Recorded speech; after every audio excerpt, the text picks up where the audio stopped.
Are you experiencing an overwhelming problem or situation in your life right now? Is it consuming your thoughts and your whole experience in life?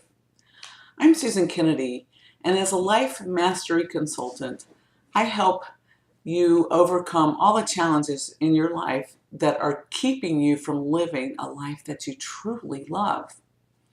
First of all, though, I want you to know that you're not alone. The American Psychological Association says that stress has been on the rise in this country from 71% in 2016 to 80% in 2017. And this additional stress, any stress, is affecting our health and our well-being. Now, what I know is that it doesn't have to be this way when you realize where stress comes from and what you can do about the stress and overwhelm in your life. And today I want to share 6 tips of how you can handle this in your life in a way that releases or relieves the stress. Now, many people live stressed out lives. And what happens is over time we become so used to it and that we no longer realize we're experiencing stress. So just because you think you're no longer stressed or you don't feel it, you go, well, that's just the way it always is. It doesn't mean it's not impacting your health and well-being. So when you're dealing with an issue, especially if it involves trying to get someone else to do something, this can be tricky, not to go into the blame mode or the overwhelm mode. And I'll explain why it gets into overwhelm after a while. So once you get into the spiral where what they do is the only solution you can come up with, it's the only solution your mind can come up with. I'll show you, you have way more solutions than what your mind can come up with.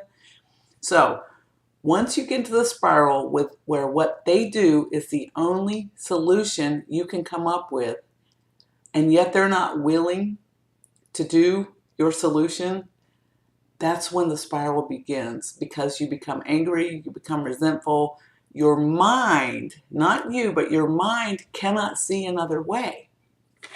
What I know for sure, and I want you to get, is that every problem has a solution that works for everyone involved. But when we're attached to our idea as to how to solve the problem, then we shut down all the other possibilities, all the other solutions, and we can't see what else is possible. So I'm going to give you today 6 ideas to bring you back to center so that the other solutions show up for you, okay? Number 1, be aware that this pattern is going on. Let the anger and resentment be clues for you that possibly you haven't been living your truth, and the solutions that your mind can come up with balances this out for you. Does that make sense? Okay. Number 2, know that there are infinite solutions to every problem and that they are all available to you when you are open to this. There are infinite solutions to every problem.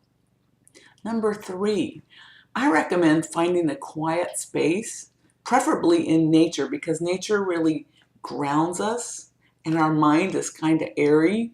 So if we can get a quiet space in nature and spend 15 or 20 minutes quieting our minds, slowing down our minds, okay? You can walk quietly in nature and just be in gratitude and notice the beauty that surrounds you.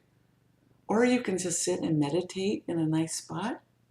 You can journal to get all that mind stuff out of your head. And when you journal, you actually slow your thinking down. You know, just do whatever you can that will slow down that natural rush of thoughts that your mind is producing to quickly resolve the perceived problem.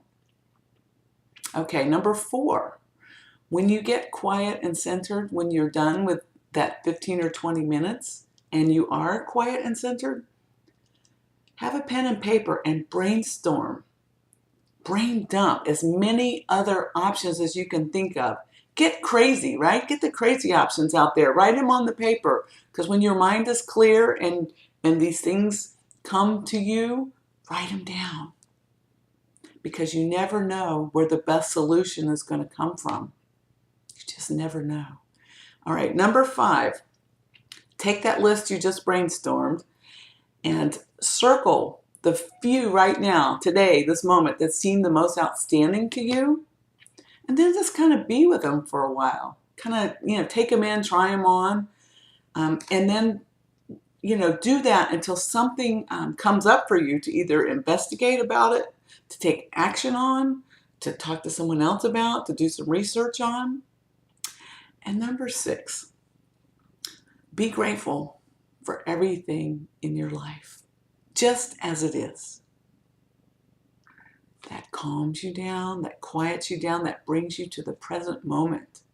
Gratitude for everything in your life.